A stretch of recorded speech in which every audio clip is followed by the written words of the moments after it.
correctly with the correct amount. D20 Radio, where gamers roll. www.d20radio.com.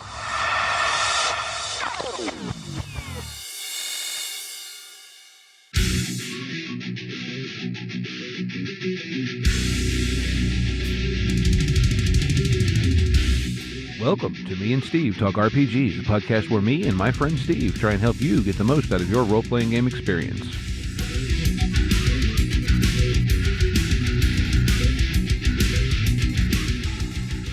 Hey folks, welcome back to Me and Steve Talk RPGs. We've just got this Steve solo tonight. Well, not exactly solo. I do have a guest, but we'll get to that in a minute. Before I do that, I'd like to talk to you for a minute about another podcast here on the D20 Radio Network. That being The Forge, run by GM Chris and GM Hooley. I do know that they've got another episode recorded. They haven't released yet. Don't know exactly when it's coming. But if you want to, find out all kinds of cool stuff about creating things for your own Genesis games, or possibly to publish on the Foundry or anything like that, check out The Forge. I'll put a link for it in the show notes, but I believe the website is forgegenesis.com. And yeah, you can check that out. Great show, great people, good time. All right, so we have a guest this week, and originally Steve was supposed to be here. So it was supposed to be a three-person conversation, but Steve unfortunately had to miss tonight's recording, and so it'll be just me and our guest, who this week is YouTuber XP Lovecat. And, well, when we were talking, she brought up a potential topic that we could talk about that I thought was wonderful because of kind of, where the show goes. But we'll get to that in a minute. So welcome to the show, Leslie.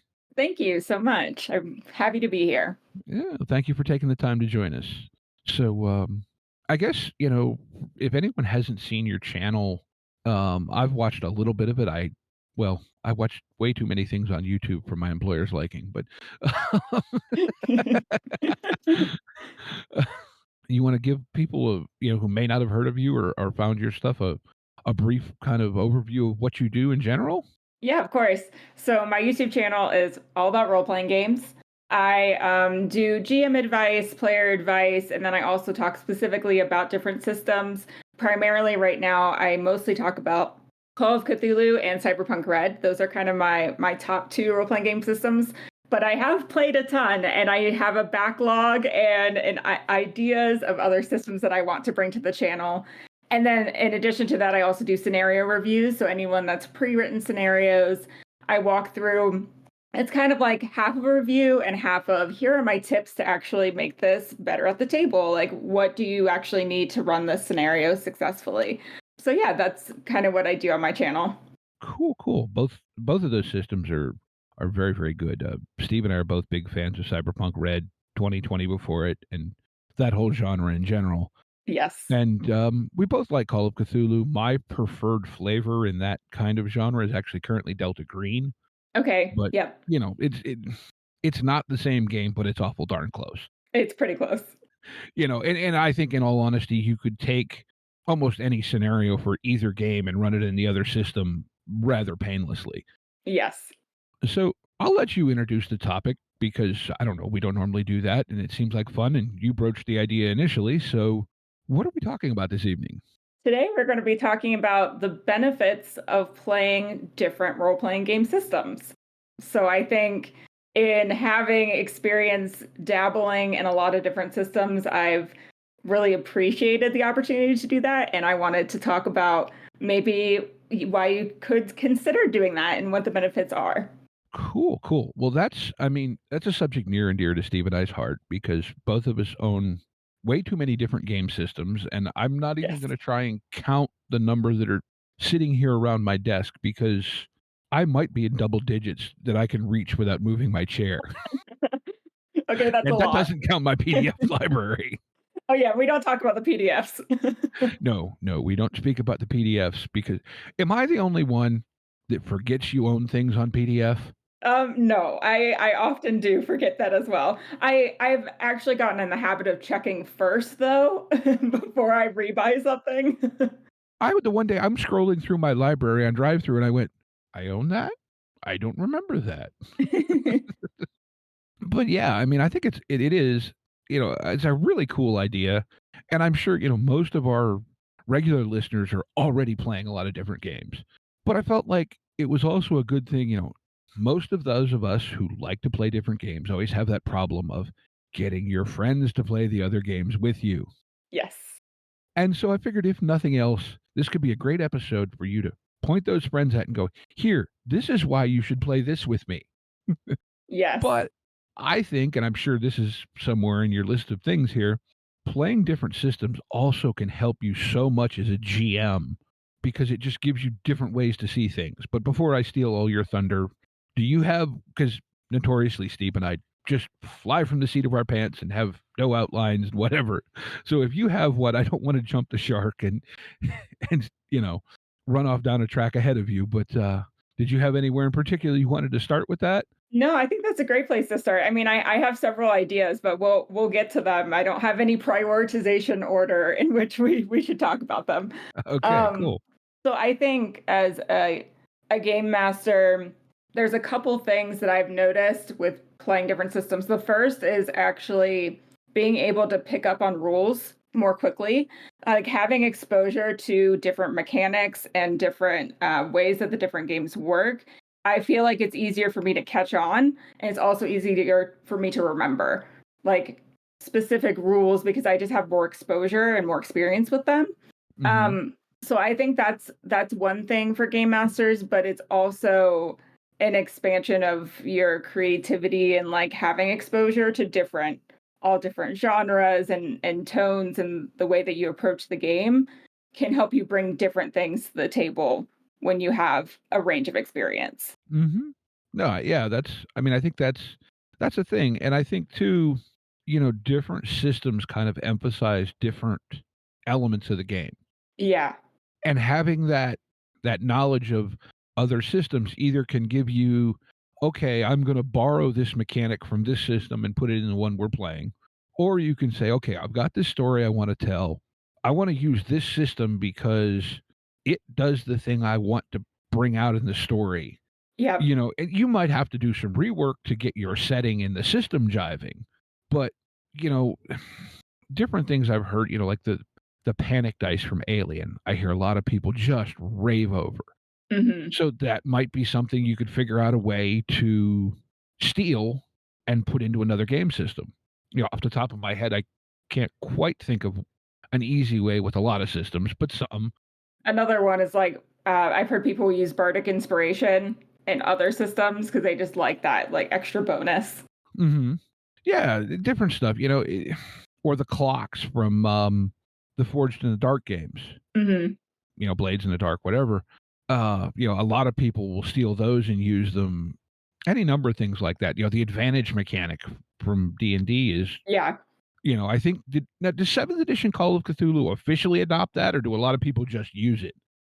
So what Call of Cthulhu does is they have a bonus and penalty dice. So if you have a role that you automatically feel like the player character would be better at, then they can get a bonus dice and they roll two D100s and take the better result. And then the opposite for a penalty.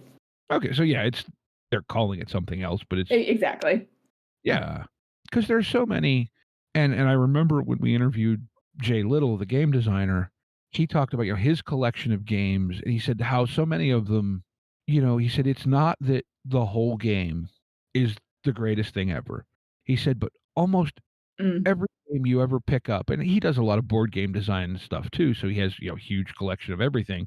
But he said most of them, they have some little nugget that you could look at and go, "Oh, I could do this." Yeah. And to me, it was really neat to hear that perspective from someone who, well, in his case, not only is he a, professional designer, he also is actually a game design instructor at a university. Yeah.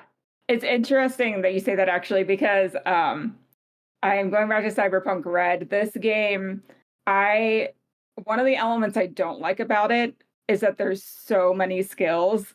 Like it's a little bit overwhelming for me personally to look at the list and like see all these different skills and hunt for them. But the aspect that I love about that game is the lore, and like you are in this environment that's crappy and the world has gone to craziness, and like that I feel like they do a good job of the life path and the character creation of like getting you really immersed in this world. And so I kind of just I can ignore the fact that I don't love that there's a million different skills because I'm just so engrossed in the actual environment and the play. Yeah, no, Cyberpunk Red. Now, I came to that via Cyberpunk 2020, which obviously is the earlier edition of the game, and actually has even more skills. Yes, I've never played it, but I have heard that it is more intense. But at the same point, they did actually a good job, I think, of trimming down the skills. I still think, like you said, I think there are skills that likely will never see use in a game, Mhm. or at least most games. However, I respect that they're there because they enable you to use that as a focus of your game should you choose to, or your character. Yeah, exactly. It kind of makes you think a little bit more creatively about what you could do because when you're looking at your character sheet and you're like, "Oh, I have performance, voice, or whatever specific random thing you would have," it is a trigger for you to remember and be a little bit more creative about solutions in the game. Mhm. And I think going with that, if you're GMing a game like that, if you have a player that's put points into one of those kind of obscure skills, Yeah, you know, throw them a bone every once in a while, give them a way to use it. 100%. Even if it's not actually that important, if they think it's important, that's the thing. I mean, I actually had it story time here. Mhm. I don't know if you're familiar at all with the Palladium engine, Rifts. No, I don't Okay. think so. I have gone on record before as saying I think it defines the concept of skill bloat. Okay. But I mean, it has a skill list that I want to say they put out a consolidated list 15, 20 years ago, and they continuously add new skills and new books. But it was 4 columns across the full 2-page spread Oh, geez. on each 4 columns on each page. But I had a guy who made a character running one of their games, and the character was completely themed around Twinkies. Which, if you go back, I think it's like episode 18 or something, which is anyway, I've talked about the character before. It was called the Twinkie Avenger. But just because he went completely off the rails making this character, I'm like, okay, well, you get Twinkie lore too. Because lo and behold, 6 months later, the player found a way to use Twinkie lore in the game. Of course, yes. If you have it, you gotta use it. And so it was just kind of and honestly, it was a kind of a weird moment where I had gone, oh, what if they don't know that? Crap. Yeah. But he found a way, more as the player, but to justify that he knew who Loki was because there was a Twinkie ad in a Loki comic book. That's Yeah, great. yeah, and everyone thought it was cool because, I mean, look, gaming is half about making absurd connections. Mhm. Absolutely, yeah. I think also, in the realm of what different systems bring and like what the focus is of different systems, it makes me think a lot about role play versus combat versus exploration, whatever you kind of want to call that, investigation. Because I've played different systems that emphasize different parts of the game. And sometimes I feel like doing a system that's more focused on role play. Sometimes I feel like doing a system that has more crunching numbers and being more specific about getting the perfect combination of things so that I'm super strong. Like those are two different experiences that I enjoy both, but I want at different times. I'm with you there. I've said that before, like that's one of the things with me for like D&D 5e, especially if GM wants to put miniatures on the table, turns on tactical math brain Steve. Yes. And while I enjoy that, that's for me usually that's not what I come to an RPG for. Hmm. And like I said, I'm not trying to judge anyone, make any, statements that, oh, that's not the way you should play RPGs. If that's the way you and your table like to play them, good for you. For sure. Right. That's the whole thing I think behind all of this. If your table enjoys a specific thing, then have fun with it. Hmm. But like you said, different systems can allow you to kind of explore different avenues because your only limit is your imagination. Yeah, for sure. I think early on in getting into role playing for me, my the second system I played was D&D 3.5. The first system I actually played was Dark Heresy, which we can talk about that a little bit because that was super fun. But D&D 3.5, I played that for a while, and my group got into kind of just a rhythm or a cadence of, it was basically all combat. We'd come to the table, we'd have the grid, we'd do our combat, we'd do our rolls. It would take forever because no one knew what they wanted to do. And and it was like, for me, I didn't realize that there was so much more to role playing because I was only exposed to that very small, you come to the table and you do combat. And you just listen to what your dice say and then we move on. So I'm very thankful that my group decided to go in a different direction and try some other games.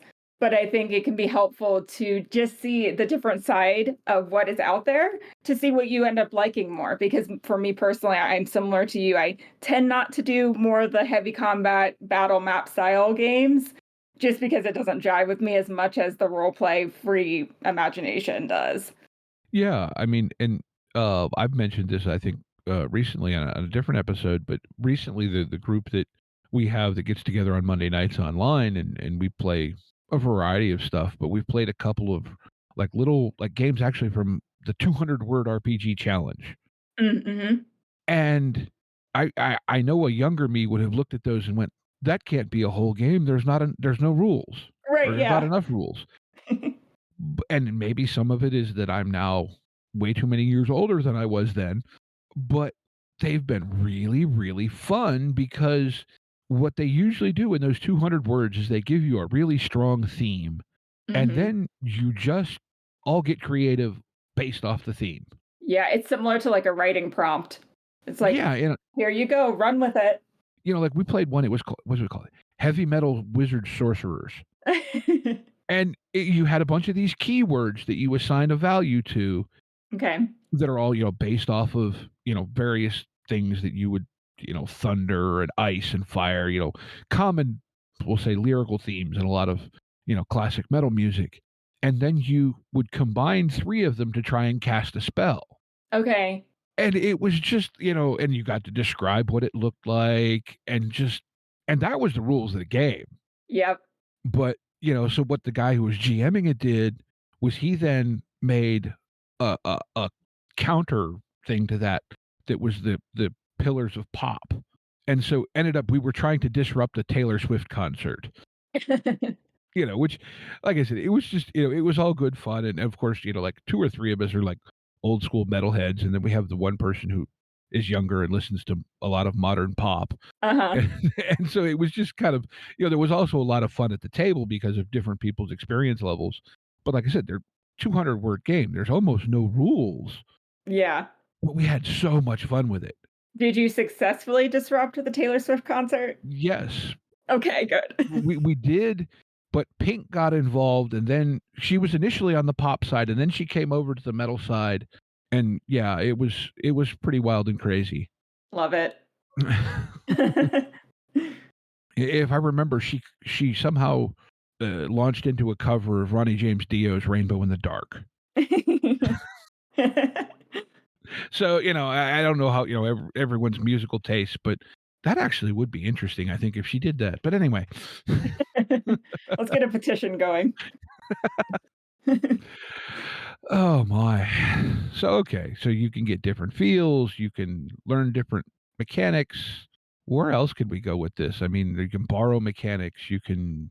I think I'll hop back to my first game was Dark Heresy. And for anyone who doesn't know, this is a Warhammer 40K role-playing game, which is like grim, dark future, no one's the good guy kind of thing. Very dark British humor. Yes. This was my first role-playing game. I also didn't know what Warhammer 40K was. Aha! So it was like a double introduction to this whole crazy world. But where I want to kind of go with that is I feel like diving into different systems also gives you an opportunity to experience different lore that you might not be familiar with and you might end up really, really liking or being interested in.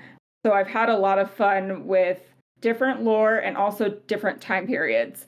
So I think Call of Cthulhu is really strong at being able to play in a lot of different time periods. Recently, Chaosium came out with the Regency Cthulhu source book, so it's more information for you to be able to run in that time period. So different lore, but also history, learning history, and experiencing different time periods and what you enjoy playing.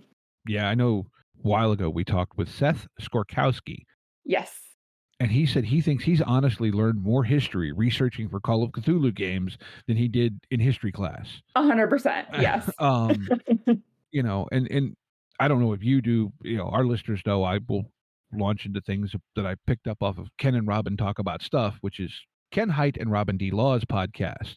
Okay. And both of them have this absurd knowledge of history. Like, I think Ken a little more so than Robin, but like, it's just like, oh my God. Yeah, for me, my Google searches are very strange. So it's always just like, when was this invented? Did they have fire alarms in the 1920s? Like very niche specific things that I need to know. Mm-hmm. Which, I mean, for me, that just sets me off creatively going down, well, then I could this and that, and even Hmm. if, like you're like you said, you're researching real history, but you can take that and take it to your completely made up world. Hmm. I know another podcast I listened to has talked about a scenario he used in a game, and he's a big fan of like Warhammer Fantasy type stuff. Okay. So somehow in this, there was actually somewhere, I'm guessing late Middle Ages, whatever, there was a situation where a pig was put on trial for adultery. I don't know any more than that, but it actually happened. Wow. And he used it in a game Uh-huh. because sometimes truth is stranger than fiction. So true. Yes. But yeah, no, that's the thing too that I've found for me as a GM. Different settings just resonate better with my creativity, my thought patterns. Like for example, like as I mentioned early on, or maybe it was before I turned on the recordings, I don't remember. My kind of preferred flavor of Call of Cthulhu is Delta Green, which is technically I think the history starts in 28 at the raid on Innsmouth, Hmm. but is typically played, say, from the 90s through modern day. And that kind of time frame just jives better. Plus, I've always been a fan of, be it Tom Clancy novels or a lot of like police procedural TV shows. And all of that kind of ties into that kind of investigation, conspiracy, whatever. So Hmm. that, for me, that's a very easy to think in framework. Yes. Yes. I actually, when I first played Call of Cthulhu, when I first GM'd it, I was like, well, I need to do modern because that is going to be easier for me to improv, which I did feel like it was easier for me. But I find that I actually enjoy other time periods more, just Hmm. from like the experience and being able to get into a world that feels very dissimilar to my Hmm. world. So I think it's an playing different systems or different time periods allows you the opportunity to try things that you might be a little bit scared to do, because I was definitely scared to be like, I don't know anything about the 1920s except prohibition, so I'm going to just not do that. But I'm so glad that I did because I really enjoy it. Hmm.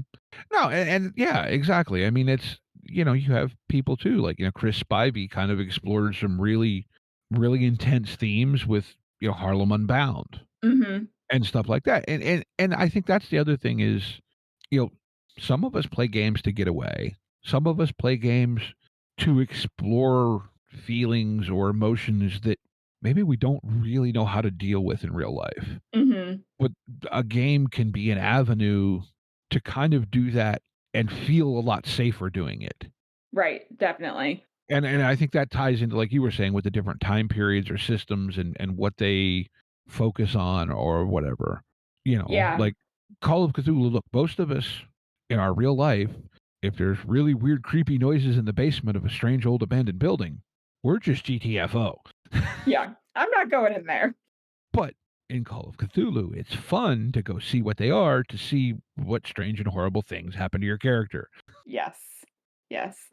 I also, this is a little bit of a tangent, but I also feel like role playing games give you an opportunity to embody a different person, like a different type of person. And I personally have felt like I've been able to explore being more confident or being more charismatic, these things that I may not have previously envisioned myself as being, and have helped me like gain real life confidence of, oh, actually, if I can role play this, I can actually be this if that's who I want to be. So it's kind of similar to what you were saying about exploring different emotions, of exploring being a different person or having different personality traits. I think it's really unique and awesome about role playing games.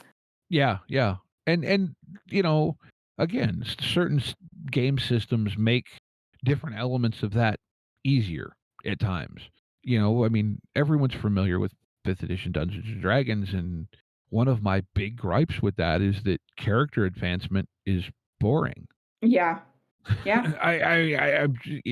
Once you make your subclass choice, you're just kind of on a track other than multi-classing, which is valid. Hmm. But, so many, Cyberpunk Red, you get improvement points. You can put them in whatever skill on this whole sheet of skills you want to, because that's where you think your character is focusing. Yeah. You have in the case of Cyberpunk Red, you have one skill that's unique to your role or class effectively, but they've also actually in Red they added multi-classing effectively. Hmm. So you can even branch out even more than the old game. And for me, that's a thing that I really like from in a way it is a mechanical thing, but to me it's a mechanical element that transfers to role play, because in my mind a lot of times what a character is good at defines a lot of who they are in the Hmm. world. Right. Do you have a system that you think is the best mechanically at leveling? At leveling, Hmm. boy, I it's hard for me to argue with the XP spend systems like uh like a Cyberpunk Red. Hmm. Um I'm actually I although I really like the way Delta Green does it as well. Delta Green you don't get to choose, but the way Delta Green does it, the first time you fail a roll in a session, you put a little check mark in the box on your character sheet next to it. And then you add, depending on which edition of the character sheet you have, anywhere from 1 to 1d4 to your skill rating at the end of the session. Hmm. And So you I learn by failing, yeah. right, I really like that aspect of it. Plus, it also kind of enforces that you only get better at skills you use thing. Right. Which I think that's a really simple, elegant way to do that in that case. But I tend to, like I said, like a Cyberpunk Red or really any game system that says, here's XP, go spend it on the things you think you get better at. Hmm. I guess, that's, which is honestly a lot of games anymore. Right. I don't know, like I said, to point at one specifically, other than really liking that, learn by failing mechanic in Delta Green. I can't think of anything, specific. How about Hmm. for you? So we actually end up playing a lot of one shots. So there is not often a situation where we are following a character throughout multiple levels anymore. I mean, we used to, um, but I tend to like having the freedom of feeling like my character can die at any time, and I'll be like, okay, moving on, that's fine. So yeah, I would say right now we're my group and I are more in a phase of just like churn and burn the characters. Mhm. But I think there's a freedom to that though. And I've had people ask me, "Why do you wanna play Call of Cthulhu when you know your character could die anytime they open a door effectively?" It's like, well, that's kind of and it's hard to explain, like, and I'd be curious for your take on this too, because Call of Cthulhu is a horror RPG, and some people don't get why would you wanna play a horror game? And for me, there's kind of this weird, very entertaining, kind of like third person view of it all. Yeah. And you get to make suboptimal decisions and not worry about actually getting hurt by the consequences of that yourself. Yes, it's almost like your expectations when you go to the table is I'm probably going to die or go insane. So let's have fun. Like Exactly. it Yeah. kind of relieves it. Yeah. There's a system called 10 Candles. Have you played that? I have not played it. I've heard of it, and I've actually contacted the designer. Someday we're gonna get him on the show, hopefully. Yes. So I am in love with that system. But the concept is that you start the game with 10 candles, you make decisions throughout the night, and slowly these candles will start to go out, and it raises the tension and the atmosphere and all of that. But you know, at the end of this game, every person's going to die. Like, you know, going into it that you will not survive. But it's Mhm. about telling the story and experiencing, like, what are those choices that you make when you are in a horrible, hard situation. Like, Mhm. what does that actually look like, and what is the story that you can tell? Mhm. Yeah, it's been one that, like, I'm really interested in, and another one I'd like to play that not so much the atmosphere, but, Dread. Okay, yeah, the Jenga tower. I haven't Yes. played it. I haven't either. I've heard it played a time or 2. I think I heard, James D'Amato play it on the One Shot podcast. But just the built-in tension of playing with the Jenga tower, Yep. I mean, it's real. For sure. Oh, for sure. And I also think that those physical ways of building tension can help you learn, as both a player and a GM, how to emulate that when you don't have the physical reminder, because there are feelings and there are things that you experience at the table when they're there that you learn how to replicate. So I think that's just kind of another benefit to trying out some of these other systems that you might not play all the time, but it's a unique way to help you learn how to build tension and Mhm. other skills. Yeah, and sometimes too, just there are games that may not be mechanically much of anything, but are just great, crazy fun. And I Hmm. bring this up because you mentioned Dark Heresy. Yes. I ran a game at a convention in April Okay. called Havoc Brigade. It's written by Grant Howitt. Have you heard of it? I haven't heard of it, no. So it's Grant Howitt, famous for Honey Heist, but also Heart Spire. So he does kind of both sides of things. Havoc Brigade is designed as a one-shot con game and comes with pre-gens. I think it's pay what you want on itch. It's like $13 on drive through.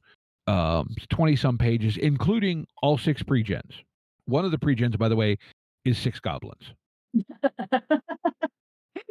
But the amazing. premise of this game is everyone plays orcs, and it's Okay. kind of orcs in quotation marks, and you are sent into the city on some mission to do something somewhat ridiculous. It could be you need to steal the princess's unicorn and flog it for beer money. But the whole idea of this game is basically to take all those crazy concepts that your group goes, "Boy, that would be funny, but we really shouldn't," and do them. Yeah. So the Dark Heresy tie-in is that little thing in the kind of toward the back of the notes on the game. Grant actually play tested the concepts in Dark Heresy. Okay. Yeah, so that gives you an opportunity to see how you could play that system. Well, it's not at all. It's literally just dice pools trying to get 4 or higher, and opposed rolls. Whoever gets more successes wins. Okay. So again, for a con game, it's delightful because it's very very simple, and then you also have the chaos pool. Like you put a big bowl in the middle of the table, and depending on the situation, as the GM, you just chuck dice into it, and Mm-hmm. at any point, players can choose to dump the chaos bowl and use those dice in something they're trying to do. Very cool. Game I ran started off with them going to hunt owl bears to sneak into the city using the like basically as Trojan circus trained owl bears. Ended with them flying the prince that they had to kidnap out of the city on a herd of flying pigs that they stole off a barge. Fabulously ridiculous. Yeah, but that's what the game's for, and sometimes those just cut loose games, especially for like a convention or like you said, if you play a lot of one shots, Mhm. it could be just okay. We've done a lot of serious stuff. Let's change it up. Let's do something crazy. That's the other thing is you can use different systems. Like we mentioned before, the different feels, but you can also find one and use it as a palate cleanser to kind of just blow off all the tension of this game before we go to something else. Yes. Yeah. Or even a breakup, like if you are someone that likes to play longer campaigns, it can be a nice break and just like, let's have something super silly fun, kill the characters, go insane, whatever you want to do. And then we can go back to our campaign where we're a little bit more serious and have a long form story going. Let everybody get the giggles out, if you will. Yes. And I mean, like, because I don't know that I've ever been around a gaming table where someone didn't quote Monty Python at some point or think it, if they said it or not, because that's just It how was at gamers least are. thought. Yeah. On the subject, I'm really curious to get that game and see what it's like. But anyway, I backed it on Kickstarter. So, Oh, nice. Very cool. but actually, I wanted the dice catapult. That's what I wanted. Oh, so I mean, any other thoughts as far as, obviously other than just hearing the enthusiasm that so many of your friends that play different games rave about playing different games with? Yes. Yeah. I think one of the cool things actually that I've recently experienced is that playing different games can be an opportunity to trick your friends who aren't into role-playing games into playing them with you. Mhm. So I have an experience. Two of my best friends that we've been friends for forever, they had not previously been role players, hadn't really played a game. They had showed like a little bit of interest, but wasn't ever their thing. When Regency Cthulhu came out, and I went to Chaosium Con in April, and their pitch was essentially like, well, if you have friends that like Bridgerton, but they're not role players, pitch it to them that way and try to get them to play. And I'm like, this might work.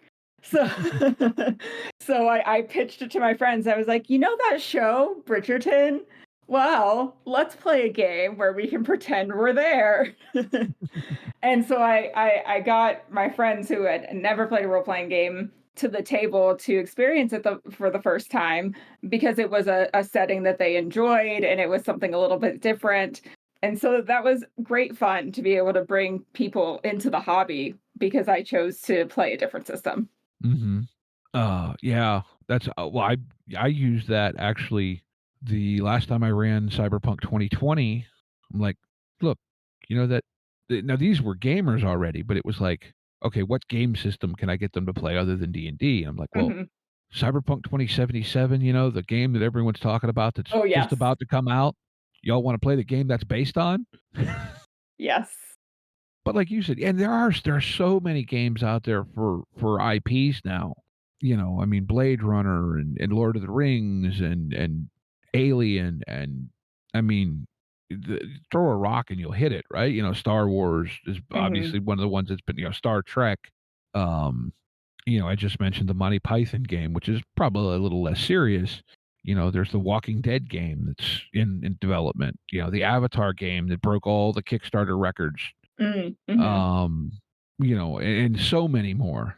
Even some based on board games. They've made a role playing game based off the Root board game. Yes.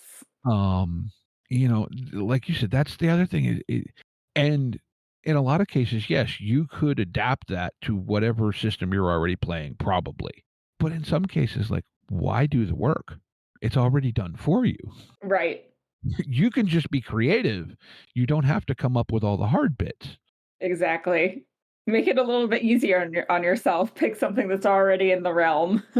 Hmm. And yes, this does lead inevitably to stacks of books that you haven't gotten time to read yet because you thought this would be a cool thing to do for this. I've got a stack sitting to my left. It's, I don't know, 2 feet high of mostly stuff that I haven't gotten to read yet. Hmm. But I got, oh, that looks like a really cool concept. I could do this with it. And so I pick up the book. Hmm. Fortunately, you could also buy PDFs, you know, the way things work, nowadays, and they don't take up the physical space, but then most of us forget that we have them and but anyway. Yes. They can also be more cost friendly as well. Yes, they're PDFs. usually cheaper and as one of my listeners put it, the last time I moved, I realized how much I like PDFs. Oh yes, that is such a good point. All right. So any further points on this before we get into a couple other things? I think the other thing that I was thinking about is I have a very specific game I'm thinking about here, but it allows you the chance to experience different things at the table. So if we're talking more broadly, horror, you might not have tried horror role playing before. So trying out a system would allow you to delve into those different genres. But I'm thinking specifically about Cult Divinity Lost, which is very heavy, personal, psychological horror. Lots of content warnings. So if you are going to look at the book or get interested in it, know that there are some content warnings you should check out before you delve into it. But if you are interested in kind of experiencing this different type of role play or different type of genre environment, I think that games like Cult can be a really awesome opportunity to do that. Yeah. The Steve that's not here has referred to Cult before as religious trauma, the RPG. Yeah, that sums it up pretty well. I've heard it played, and I think it's what I've heard it played. I think it's amazing. As much as I like horror games, I'm personally, at least at one point, I was personally a little on the fence about trying it, but I'm it's pretty confident that at this point I would be willing to, give it a shot. I also know, and just as a side note, if anyone kind of wants to dive into a little more of this, why would you play horror games? We did a great episode last November, I think, with Bridget Jeffries Oh, cool. talking about why horror. And I mean, look, Bridget could sell me ice if I lived in Anchorage. So, Very true. Hi, um, Bridget. We love you. yeah, Bridget is amazing. But, just talking about, why horror and what's so fun about it, right? But yeah, just the Cult also does a very good job of, it has baked in safety tools, Yes, which can true. be a very important thing with horror games, just to make sure that because and specifically where Cult really does dive in on that you have a mechanism as a player or, you can even use them as the GM to go, "Okay, no, we're not going there." And it's okay to do that. Even in a 100%. game Yeah, that's not horror. If a game is going to an area where you're not comfortable, bring it up to your table because it's about everybody having fun, and if you're being made uncomfortable in a bad way, then you're not having fun. for sure. Yep. And obviously I think most people have heard of the X card, which is kind of the big simple safety tool a lot of people talk about. But I've also heard with that there's most people think the X card. I've also heard of what they call, I think it was the O card, which is used in that system, which is a card for, okay, I look like I'm really struggling with this, but I'm good. I want to keep going. Yeah. Something similar is the light system. So green, Mhm. yellow, red. I like that a lot. Just be like, yep, I'm green, I'm good to go, or yellow, let's not go any further kind of situation. And then red, obviously, yep, change the topic. That's the X. Mhm. So I've enjoyed using that as well. And even if you don't use them ever, just having your players know that it's there as an option can make it a safe space because Mhm. you're saying from the very beginning, I care about you and I want to make sure that you're having fun. We are having fun here and it's a safe space even if no one ever touches the X card or ever says anything. Mhm. And I think a topic that I had never heard of until I heard another podcaster or topic uh, point I had never heard of until I heard another podcaster bring it up about using safety tools.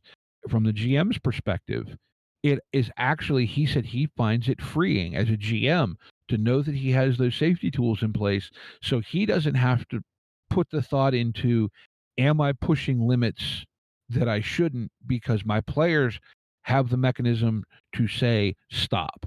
Right. It's less pressure on you as a GM to like feel into the body language and make sure you're always extra Yeah. layer checking everyone. Yeah, and I think, with different systems, and I think too, in a different systems context, you could use safety tools in a more mechanical sense, right? Like, we'll call it the red light, green light, the light system where like, okay, hey, wait a minute, stop. I need to understand I'm confused by this new thing in the system. Mm, hmm. You know what I mean? Like kind of in a sense repurposing the safety tool to a mechanical context of, all right, I'm confused, or let's slow down a second. I, Yeah, I don't want to say it in a way that's cheapening the use as an actual safety tool, but I think the concept is valid in terms of, oh, wait, don't keep running on ahead here. I'm still trying to catch on to what's going on. sure, right. And I actually think that's a good point to call out about maybe the potential roadblocks to trying new systems is that the first session of a new system can be a little bit clunky sometimes, Hmm. depending on the type of game that you're choosing to run, how rules heavy it is. There can be chances where the role play is going to get interrupted because you want to look up something, or the Hmm. combat might be a little bit slower because you have to look up rules or look up spells. So I think that's just something more of a frame of mind to have that expectation going into a first session with a new game. Hmm. Or even just a player that's new to the system, Yes. because and I think that's the other thing that I know I can take for granted with a new system is because I've been playing games on and off for 30 some years. And like you said, you get in this frame of mind where you, okay, that's kind of like this mechanic. Okay, that's how that Hmm. works. If you don't have that frame of reference, it can be, some cases it might actually be less confusing for a new person, but oftentimes because they don't have that frame of reference, this whole concept that you went, well, it's like this thing that we did in this game a long time ago, they don't have that. So Yes. it's not as intuitive to them. Sure. I mean, it's like for me, I work on my own vehicles a lot, cars, whatnot.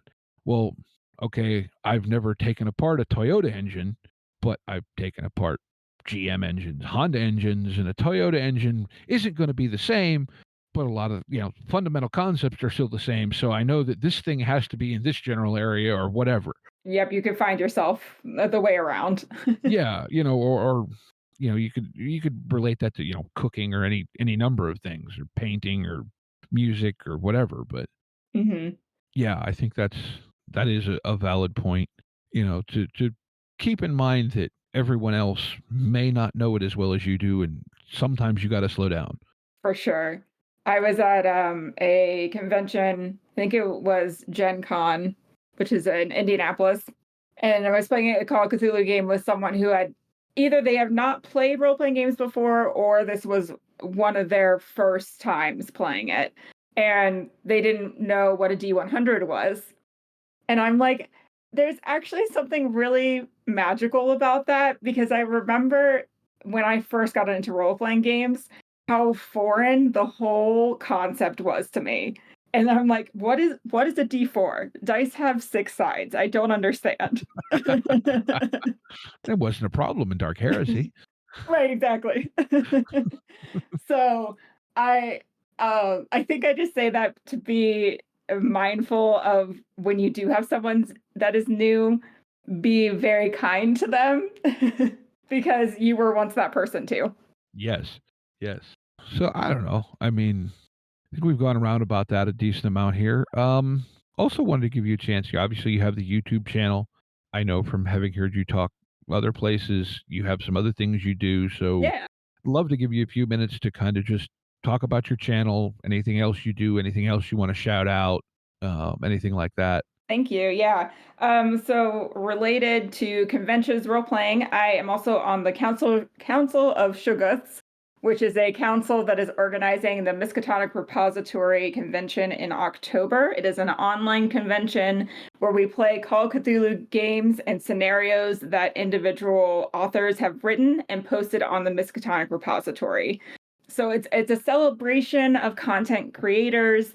It's also a really awesome opportunity if you've never played the game to come and join us because it's free. So you can come and hop into a game and have a good time that weekend. In addition to MRCon, I also am a developmental editor for fiction. So if you are writing a fiction book, then hit me up and we can get connected on that, help with some developmental editing or book coaching. And then I also do some developmental editing for scenarios and role playing games as well. Very cool. Very cool. And just probably the creator types out there know what developmental editing is. Would you care Yes. to expound on that for people who are going, "What the heck is developmental editing?" Yes, of course. So, in the editing world, often when you think of editing, you think of grammar, punctuation, and developmental editing is not that. That would be kind of more referred to as copy editing. Developmental editing is looking at the core content and making sure that the flow makes sense in the context of like role playing games. It's looking at balance for rules, it's looking about the experience for the planning person, the GM, who's making sure that all the content is organized in a nice way and can be easily accessed within the scenario, and also what the experience is going to be like for players at the table. And then in the realm of fiction, it's looking at like character development and plot and subplots and making sure nothing gets dropped, making sure that it's actually interesting and keeps the attention throughout the entire book, and working on those more high level concepts and making sure that all of them are clicking throughout the entire novel. Okay, okay. That sounds like something some of us scatterbrained people could use a lot. Yes. All right. Well, I think with that then, obviously, and check out your YouTube channel, XP Lovecat. You do lots of cool stuff there. Um, I think it's time for Game of the Week. Excellent. Game of the week. Game of the week. Cool. So, all right, we'll do Game of the Week. And would you like to go first, or would you like me to? I know you told me you've listened to the show enough that you kind of have a sense of what it is. I'll have you go first and give me just like the down low, Okay. just to make sure we're good. Okay. So I'm going to go to a game, and we actually did. You'd have to dig back in the feed. I don't remember what episode it was. We talked to the creator about this game when it was on Kickstarter, and that's Fragged Empire Second Edition. Okay. It's from an Australian designer. His name is Wade Dyer, publishes under the imprint of Design Ministries. Now, it's a post-apocalyptic kind of sci-fi game. Doesn't sound too unique there. But this is a game, now it has its own original system, which is, I haven't honestly, I got the books recently. I haven't dived into the system a ton, according to Wade. He's calling it mid-crunch. Based on what I've seen of it, I would call it in some ways similar to like a 5th edition Dungeons and Dragons, except it's built around 3d6 instead of a d20. But still, you roll, you add some bonuses, you try to get to a target number. Decent skills list, but not absurdly long. Different gear will give you bonuses, etc. The thing about this game is the world. And now it's in its 2nd edition, so he's had some time to play with it. But the world in this game, it's actually kind of post-apocalyptic. It's like a whole bunch of stuff happened, and then this is kind of sort of like the recovery from all that and what has happened. And it's, he lists the kind of the influences or kind of the feels he's going for as Cowboy Bebop, Firefly, Farscape, and the Millennium Falcon scenes from Star Wars with a little bit of The Expanse.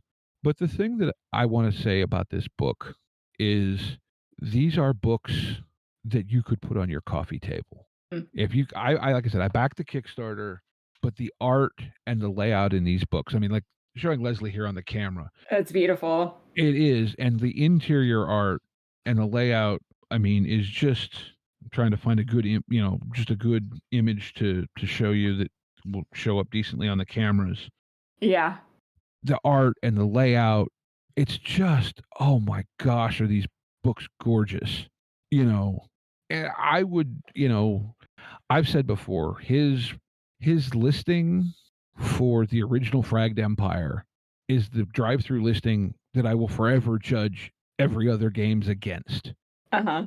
Because he breaks it out and he's got, tutorial videos. And now his listings for his other titles aren't as good as that. But it's like if you would look at the drive-through listing for the original Fragged Empire core book, like I'm looking at this and I'm going, gosh, I wish everybody would break it out like this and tell me, this much about the game in their drive-through listing.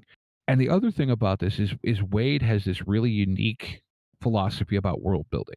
It's, and I'm paraphrasing because I can't remember it quickly off the top of my head, but it's a third, what's he say? A third known, a third fresh, and a third new. So what he means by that is a third of this is stuff you can relate to that you've seen before. A third of it is stuff you may have seen before, but with a new twist put on it.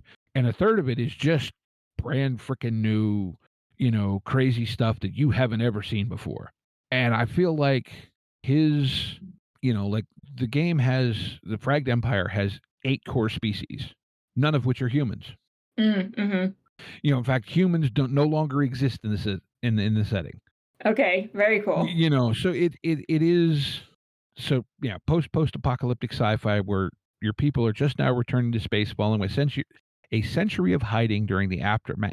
Good grief, I can't speak this evening. Following a century of hiding during the aftermath of a galactic war where all kinds of stuff happened. And it's, like I said, look, I bought the books to look at the pictures. I'll be honest. I want to use the setting for sure. And my general rule of thumb is I'll at least try the original system once to see how it works. Mm-hmm. Because to kind of backtrack a little bit, I don't know if you've had this experience. I have read games that felt like one way reading them, and then when you play them, like you might read the game and it feels, oh my gosh, this is crunchy as all get out. And then you get it on the table and you're like, oh, this is easy. Yeah. Or maybe not to those extremes, but it'll read one way and play a completely different way. Mm-hmm. And so I would encourage people, as much as you can, give the original system a try because there may be reasons that the designer put those things in there. Right. So yeah, like I said, my game of the week this week is going to be Fragged Empire 2nd Edition, which PDF wise, there's 2 core books. There's a rules book and a setting book. And then there's also a third one that is a location guide. Now, I think the location guide is PDF only. The other 2 books are available in print. Where to find them in the US, I don't honestly know. Like I said, I got my Kickstarter copies like a month ago. But yeah, it is a absolutely gorgeous game, even if you look at the listing. And while I'm thinking about it, I'll throw that up on our little green room channel so that you could look at it if you'd like. Yeah, that's awesome. I should have done that before because, I'm new at this. I'm only 100 and some episodes in. Still new. But yeah, I mean, it's just it's neat. It's different. It's cool. Yeah, I'm intrigued by there not being humans. And now it's not a cheap game. I mean, the PDFs are like $22 a piece. Sometimes PDFs are really cheap, especially for lighter games, but like the artwork in this game to me is worth the price of admission. So Right. Very cool. All right, well that's mine. So my game of the week is Kids on Bikes, 2nd edition. So they just came out with a 2nd edition, and I got the email a couple days ago that physical copies should be sending soon. So I'm excited to get the physical. But I already have played the 1st edition, and what I really enjoy, there's a couple things I really enjoy about the system. The first is your skills each have a different dice in a standard dice set. So, for example, your brains might be a D4 and your bronze might be a D10. And so there's a nice little grid on the character sheet where you can put each of your dice.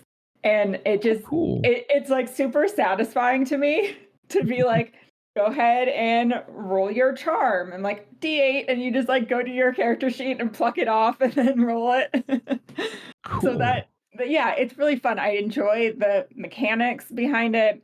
It's relatively very simple. It's a super simple system. It relies more heavily on role play. And then the other aspect that is super fun about it is, based on the title, you are playing a kid. So generally anyone under the age of 15, at least that's how I've played it, is under that age. So it's just a lot of fun to be a 10-year-old sometimes, because we have to be adults so often in our daily life. Yeah. And that's not fun. No, the adulting part of life is not fun. It's not fun, which is why we play role-play games all the time. Nodding enthusiastically. Yes. So the 10-year-oldness of myself gets to come out at the table, and I get to whine and I get to be immature and do stupid things. And so I very much enjoy the system for that. It's also relatively cheap. I believe the hardcover is maybe $30, which on the realm of role playing games is on the cheaper side for a physical copy. And I'm sure the PDF is less than that as well. So yes, that is my game of the week, the new edition of Kids on Bikes.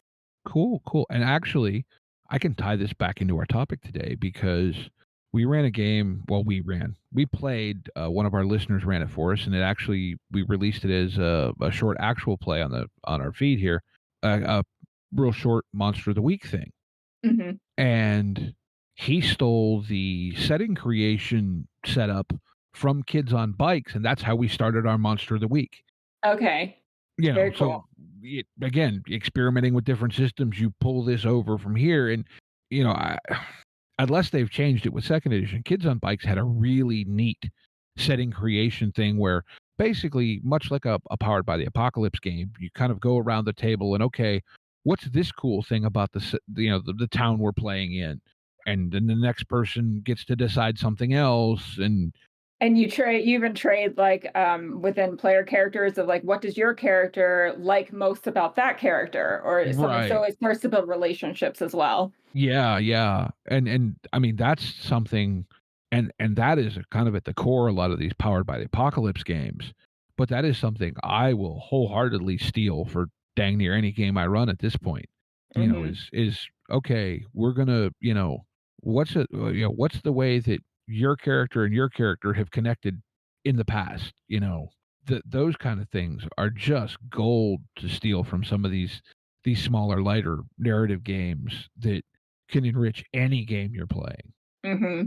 It also sets the tone for a collaborative game as well when you're putting it back on to the players and saying, let's create this together. We're doing this world thing all together, and it's a really cool way to just set that tone. Yeah, and then the players feel more kind of more ownership and just more involved, Yeah, which is absolutely. always leads to a better game in my experience. Definitely. All right, well then I guess with that, I'd like to remind all of y'all, any of our stuff, you can find links to Facebook, Twitter, our Patreon if you think that we deserve, a little extra support. Drive through affiliate link. What else? There's also a link if you're a local to the Pittsburgh area or want to come in. We have a local convention coming up the end of September, beginning of October, called Pittsburgh Gaming Expo, or PGX. There's a link in show notes to buy tickets and a discount code to get you a little bit more off that already great price. So, like I said, if you're in the greater Pittsburgh area or feel like coming here, you can check that out. And aside from that, I think just like to remind well, actually, before I do that, I want to say thank you very much, Leslie, for coming and talking with me here this evening. And it's been wonderful to just, get some different thoughts and opinions and insights and all that stuff. Yeah, thank you so much for having me. I enjoyed it. And I guess with that then, I'd like to remind everyone to be kind to each other, get out there and play some RPGs. Yeah. Intro and outro music by the band 12 Noon. You can email us at meandsteverpg@gmail.com. You can find us on Twitter at @RPGs. Find us on Facebook at Me and Steve RPG Podcast, on Discord at Me and Steve RPGs, and as always, all of these links are in the show notes. Thank you, and be kind to one another.